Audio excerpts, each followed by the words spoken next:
wondered why you feel joint pain? Well, there's a concept called joint centration, which essentially means when a joint is nice and centered within its socket. Now, in order for it to be centered properly, the muscles attaching onto it that move in all different directions all need to be pulling equally from all directions so that we can move properly without any asymmetries or movement compensations. The moment that we get one tight muscle on one side or an underactive muscle on the other side, that joint will move out of its center and it will start to move asymmetrically.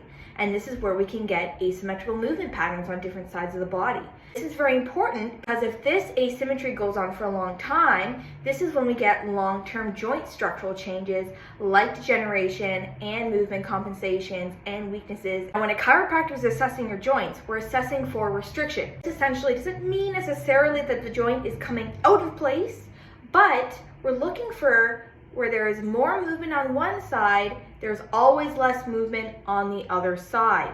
So when we're looking for restrictions and adjusting them, this is restoring proper joint centration. When we have proper joint centration, we can move properly without any issues in the body or structural changes to the joints. The moment we start to get structural changes, that's when it gets more challenging to deal with, and a lot of the time we might have to go on and get surgeries, things like that. So this is why it's really important to make sure that we're staying on top of keeping our joints nice and centered. Important thing to note too is that a lot of the time restricted joints don't cause pain.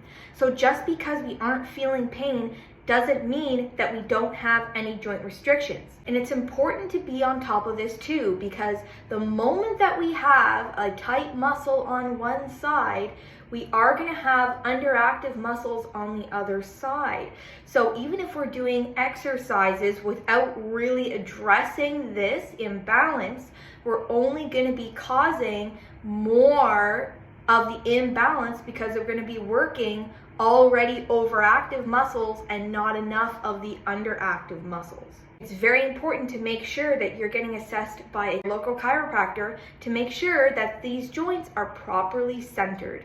Make sure that your joints are happy and they're moving well and they're fluid, and so that we don't develop any movement compensations or any weaknesses or issues that might put you a little bit further backward. If you'd like to learn more, stay tuned.